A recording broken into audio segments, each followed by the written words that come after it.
Good day everyone. This is the report of our group presented by Banyares Ernity, Pernick Jus, Ogales Coquier, Enriquez Ernest Jan, and Guerta Gerson. And as you can see, this table is included.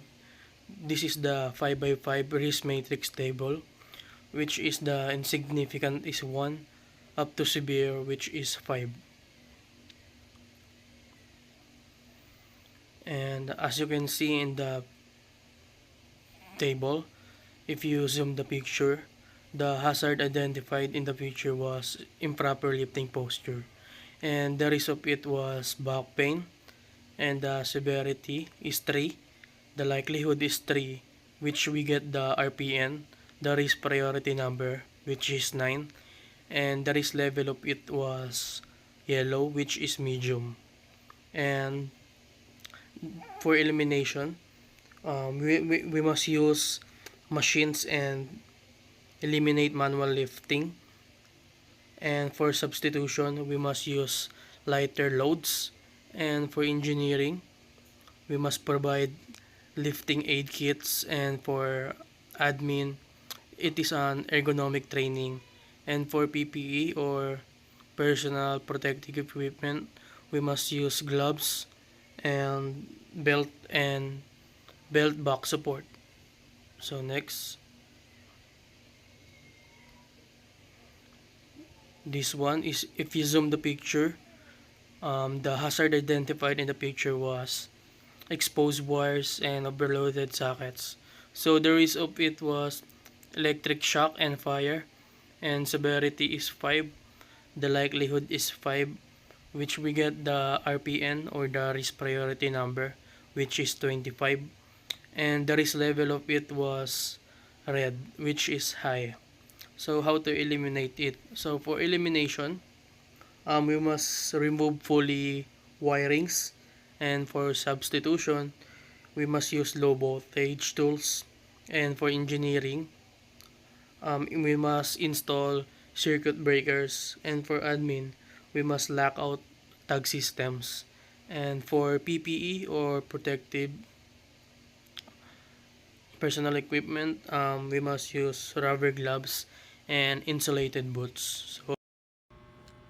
So for the number 4 part, as you can see, there is a metal which is called the ducting.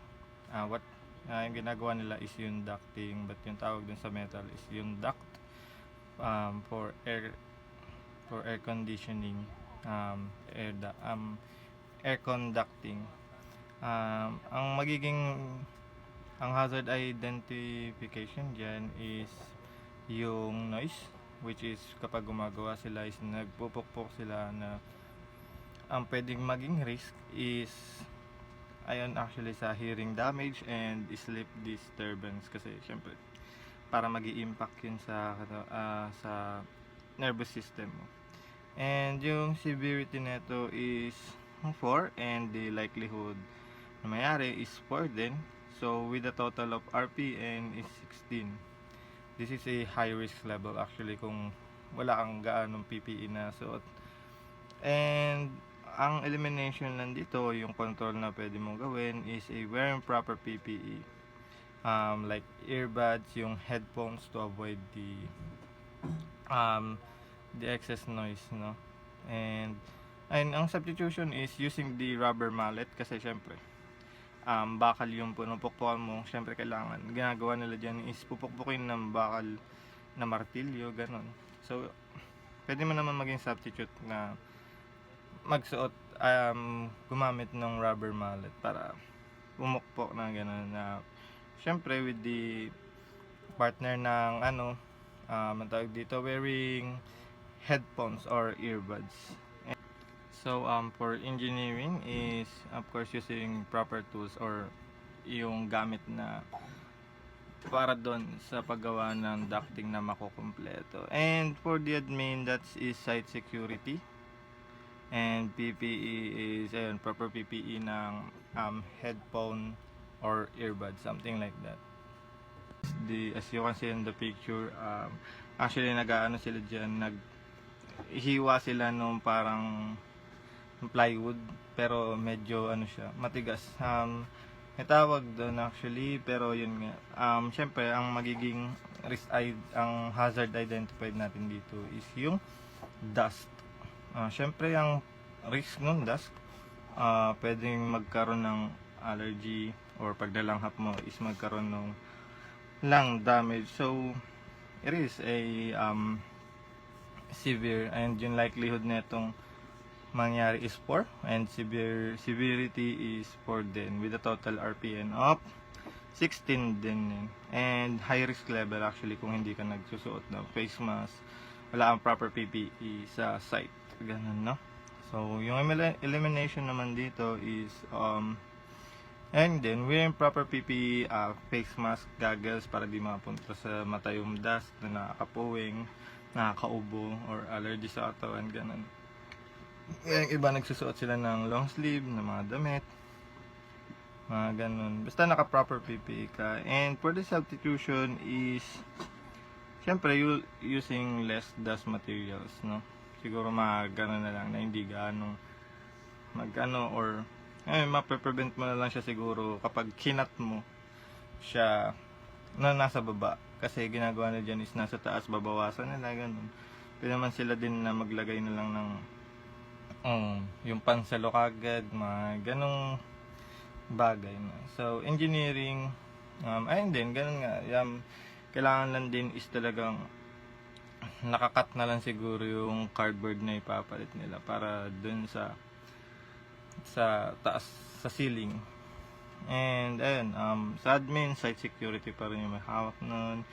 And yung PPE is yung, of course, wearing a proper PPE for dust, yung dust mask, face mask, goggles, para di ka napupuwing, di ka din magkalang damage kasi nalalanghap na yan. And that's all. Thank you. Next, for the hierarch evaluation for AKGT Industrial Services is messy workplace. Risk is slip, trips, and falls. Severity 5, likelihood is 3, risk priority number or RPN is 15, risk level is high. How to eliminate? Make sure all pathways are clear. Substitution if elimination is not possible. Relocate all materials and trash. Engineering for prevention, proper storage and storing of materials. So, admin prevention, housekeeping and proper storage. PPE needed for safety. Safety helmet, safety gloves, goggles, and safety shoes. Next is working without helmet, gloves, and goggles. Risk, head injury, cuts, or eye damage. Severity is 4, likelihood is 3, risk priority number or RPN is 12, risk level is medium. So how to eliminate? No PPE, no work policy. Substitution, if elimination is not possible, use safer tools that reduce PPE needs. Engineering for prevention, provide PPE for every worker. Admin prevention, orientation and training. PPE needed for safety is safety helmet, gloves, goggles, and safety shoes. That's all. Thank you. Working at heights. So, kita naman sa image, nasa taas yung worker. Delikado yan, baka mahulog siya. So, yun. Yung risk dito is injury, or worse, pag mas mataas pa lalo yung hinulugan, fatality.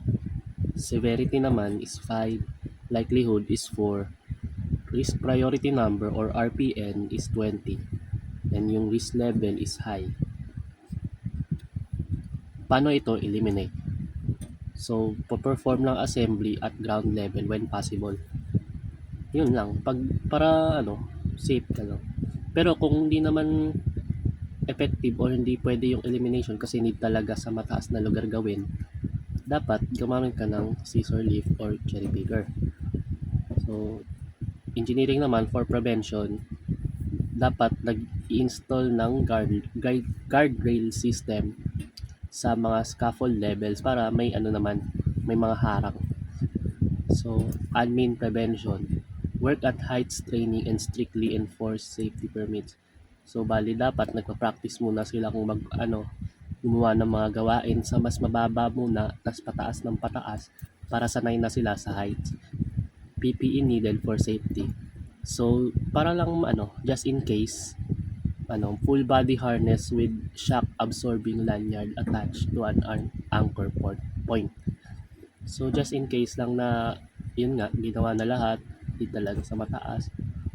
Tapos pag nahulog ka, at least may hahatak sa'yo pataas or may magpe-prevent ng pagkahulog mo.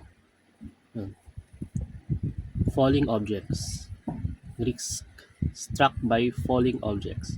Yun, kita naman sa image, yung mga mga ducks dyan, pwedeng bumigay yan someday or habang ginagawa, like mahina pa yung foundation, ganon, pwede pang mahulog yan. So, severity 4, likelihood 3, risk priority number or RPM is 12, risk level high. So, how to eliminate? Suspend all activities and pedestrian traffic directly below the work area. If possible naman, huwag ka dun gumawa sa may mga pwedeng mahulugan. So, yun. Kaso, dito, substitution if elimination is not possible. So, kung hindi siya possible, use smaller modular components that are easier to secure during installation. Yan nga.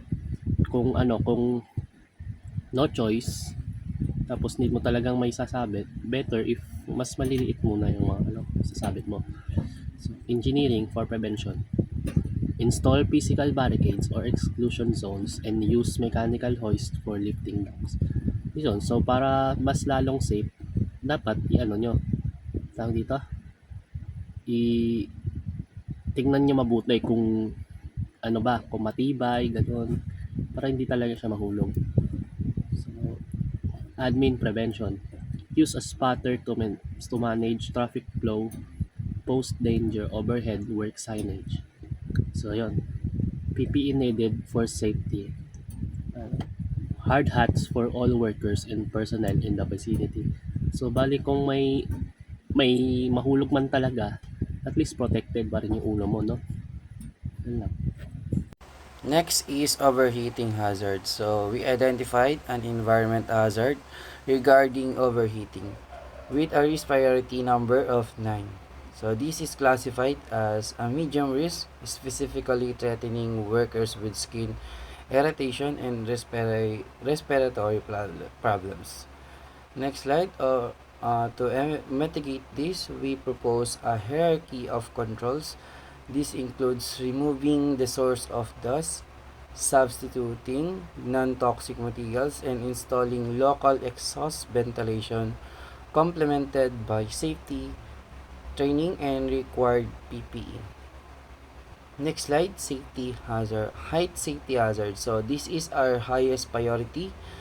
We identified improper ladder use and a lack of guard drills resulting in RPM of 16. This is high risk level passes an immediate danger of workers being struck by falling objects.